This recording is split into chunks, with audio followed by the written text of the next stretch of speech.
Citizen of a Kind is a drama sort of crime thriller movie about Deok-hee Kim. She is a single mother of two. However, she's facing some hardship when her laundromat burns up in a fire. So she's desperate. She's working at a different laundromat and she's falling behind with babysitting fees for her two children. However, a bank manager says that he can get her a special thing if she pays a fee. And we find out that she's been voice phishing scammed by a fake person pretending to be a bank manager. So when she shows up at the bank demanding the loan money, she realizes she's been had. So she's lost her life savings of $32,000. So now she really can't afford to pay for daycare, so she ends up having to sleep at her workplace with her children in secret. So it's kind of a hardship for her.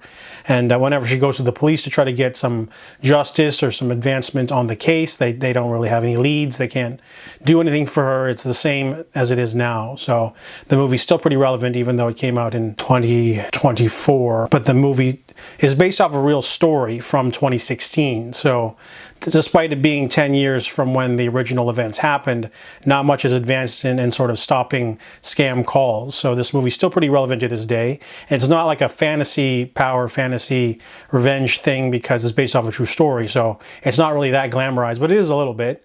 So the main story is that the person who called her and scammed her is actually captive in a scam call center in Qingdao, China.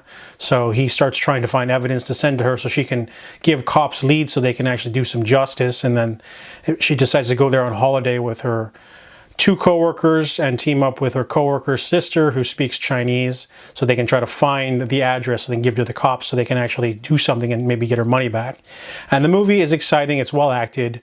Hye-ran is really underrated as an actress. I really like her. She's in a really great superhero movie called High Five, and she's also in another crime thriller called Miss and Mrs. Cops, where she plays like a, I think her daughter's like a cop, and they're trying to stop like a sextortion case or something. So she's really underrated. She can be funny and dramatic, and she really holds up the film. The movie does have some weird tonal shifts though. I mean, the beginning of the movie makes it seem like a comedy drama, but then the victim was trying to escape. He's in a really bad situation, and he's dealing with violent types in China, and they will kill you if you try to escape. So the movie does get pretty serious and violent near the end. So overall though, Citizen of a Kind is a pretty strong drama film. I give it a 6.5 out of 10.